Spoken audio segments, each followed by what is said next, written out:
Accessibility क्या होती है, लोगों को क्यों चाहिए, उन सब चीज़ों को मतलब किसी ने पहले ध्यान ही नहीं दिया है।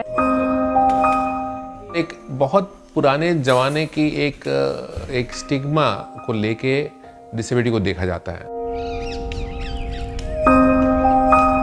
पहले चाहिए फंडामेंटल राइट्स।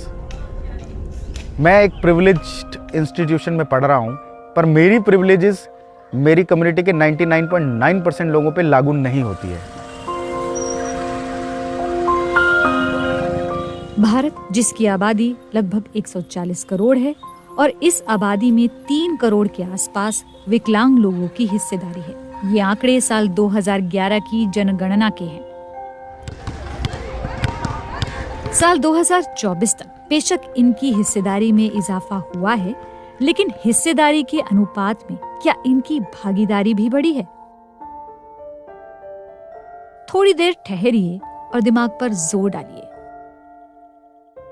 लोकसभा के इतिहास में आप कितने ऐसे सांसदों को जानते हैं जो विकलांग हैं? असल में ये संख्या उंगलियों पर गिने जाने लायक है। इस संख्या को देखते हुए लोगों का मानना है कि नीति निर्माताओं में इनकी भागीदारी बढ़नी चाहिए। बिना विकलांग लोगों को साथ में लिए, without giving them a seat on the table, आप पॉलिसी जब बना रहे हैं, पॉलिसी मेकिंग जब होता है, उसमें अगर विकलांग लोग को नहीं जोड़ेंगे तो this is not going to end. इसी तरह लोग अपने सर्वाइवर के लिए जिद्दोजहद करते रहेंगे and will continue to remain an forgotten category of people. Why can't we be representatives? हम लोग भी क्यों नहीं रिप्रेजेंट कर सकते हैं? हमारे रिप्रेजेंटेटिव्स क्यों नहीं हो सकते हैं इन इलेक्शंस में, जो हमारी बात सुने, हमारे लिए काम करे, हमारे जैसे हों? तो उसके लिए अगर हमें रिजर्वेशन मिलेगा तो आई थिंक एक वो भी बहुत ही अच्छा इनिशिएटिव होगा। सरकारें अब तक कोशिश करती रही हैं कि ये पॉलिसी बनाएंगे, वो पॉलिसी बनाएंगे। जैसे एक्सेसिबिलिटी के लिए अभी आई थी एक्सेसिबल इंडिया कैंपेन, पर वो पॉलिसी इसलिए सक्सेसफुल नहीं हो पाई कि उस पर पॉलिसी मेकर्स डिसेबल नहीं थे। मेरे लिए अगर रीडेबल मटेरियल डिज़ाइन करना है तो पहले आप उससे पूछिए कि मैं क्या पढ़ पा रहा हूँ। आप जो अपने आप से बना के देंगे वो मेरे लिए रीडेबल नहीं होगा।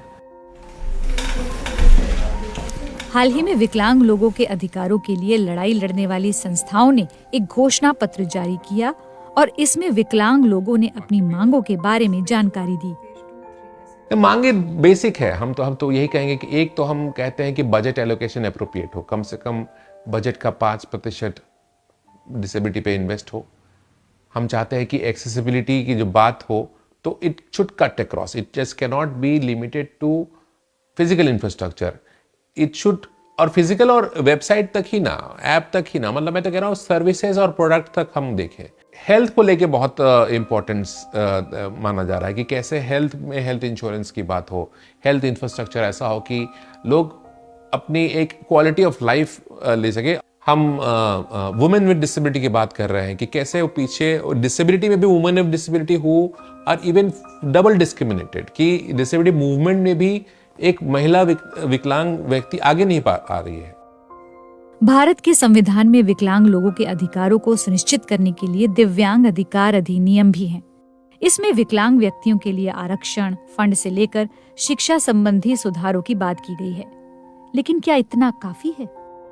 दो आरपीडब्ल्यूडी एक्ट और पीडब्ल्यूडी एक्ट 1995 और डिसेबिलिटी पॉलिसी ये सब आए, पर वो ऑन पेपर हैं। जब आप ग्राउंड रियलिटी पे बात करेंगे इंक्लूडिंग सेंसेस, तो बहुत ही आपको वो फ्रेगमेंटेड लगेगा, जिससे ये पता लगता है कि politically we are way way behind.